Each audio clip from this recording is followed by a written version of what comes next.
Hey, Jackson. I guess I would just ask if you could talk about those final minutes and what that finish effort meant to you tonight. We've been in some close games, and every game the emphasis is get stops, not points, and that's what I thought we were doing. I thought we were getting stops, and I made a big mistake. I let KD Johnson go middle, and that's a correctable mistake. I think the team as a whole played together, and we lit a spark of belief in each other, and that's how every game should be. That's how every game will be from here on out. We see what we can do against the #1 team in the country. We just got to keep going. Hey, Jackson. We talked all year long about the things that have gone wrong, but you guys, have found ways to really be competitive, and y'all did that again today. Just what does that say about the team, despite everything that's kind of gone wrong in a lot of ways this year? The team can play. We've got haters all over, but we've also got believers in ourselves. And this team has every lick of talent, every lick of effort, every lick of belief that we can play and come out and compete with every team, no matter if it is the #1 team in the country. We will come out and compete every single night, and we will give it our best effort. And tonight hurt. Tonight really, really hurt. Or today.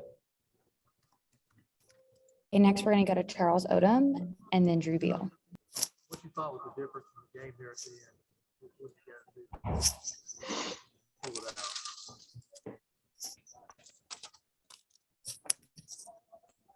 Okay, Drew, do you want to go? Yeah. Hey, Jackson. Last game after Arkansas, you mentioned the defense, but Aaron in his press conference on Wednesday that's all he could talk about was defense. And then today you come out holding the #1 team in the country to under 40% shooting and 23% three. Talk a little bit about the specific improvements you saw out there from your teammates. What kind of things went much better today than they did on Wednesday? There was a togetherness today that just wasn't there against Arkansas. We moved on a string. We were all in gaps. When one guy drove, you were helping the helper. It was a connectivity that was thriving, and just guys were working together. Guys were moving together. And on offense, we had 11 assists and 4 turnovers in the second half, which changed the game. We were down by 10 in the first half, and when we don't turn the ball over, we're a really good basketball team. And it showed in the second half. But defensively, that's been preached all year long. And today we put it together. And like I said, it really stinks that it didn't work out for us. Okay, next we're going to go to Mark Weiser and then Chip Towers.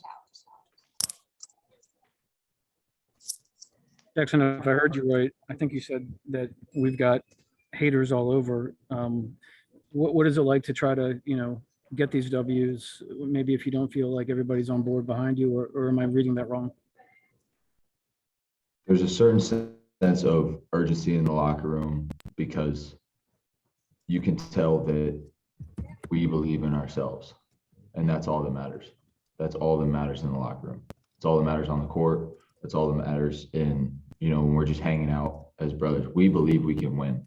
And when we come out and do the things we did against the #1 basketball team in the nation, we know we can win. It's that belief system in us. We could care less about the outsiders.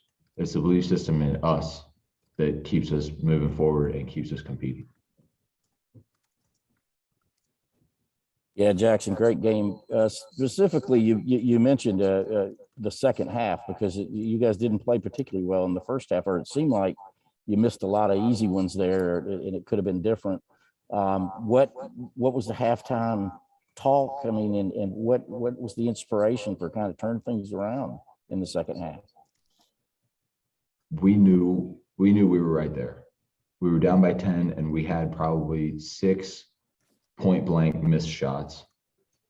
I don't know how many first half free throws we missed. One on myself, should have been 2. We were right there. And that's what was being preached at halftime was, look, guys, we're in this. It's a 10-point ball game against the #1 team in the country, and we should be winning. And so we came out hot, and I want to say we hit 5 of our first 6 field goals in the second half. We came out hot, we came out with energy, and that was a halftime speech that lit us on fire. And if Okay, I next could we're just gonna- follow, go ahead. I was just gonna say, go ahead, it's fine. Okay, next we're gonna go to Mark Bradley and then Cole Acock. Yeah, Mr. Etter, on the next to last sequence, it looked like Wendell Green cleaned you out under the basket before he got the rebound and made the winning shot. Did you think that was a charge on him? I did think it was a charge, but I was told not to touch on stuff like that, so I'm gonna leave it at that. Thank you. That's funny. Yeah, Jackson. So you guys had 4 players in double figures. So kind of how big was that to just kind of have a balanced scoring, for 4 different people today? It's awesome. It's awesome. When we move the ball, we're a really good basketball team. I've said when we play together, we're a really good basketball team, offensively and defensively. There was one point we came into immediate timeout, and Coach Fish said, all of our points are from assists. And that's how the basketball game should be played. You should be moving the ball. You should be getting other guys touches. And I thought we did a really good job of that. Aaron Cook came in and played a phenomenal game. He did a really good job distributing the basketball, not being selfish, but going and getting buckets when he needed to. And Kerry Oquendo stepped up big time. That dude had a monster game. Okay, thanks, Jackson. Thank you, guys.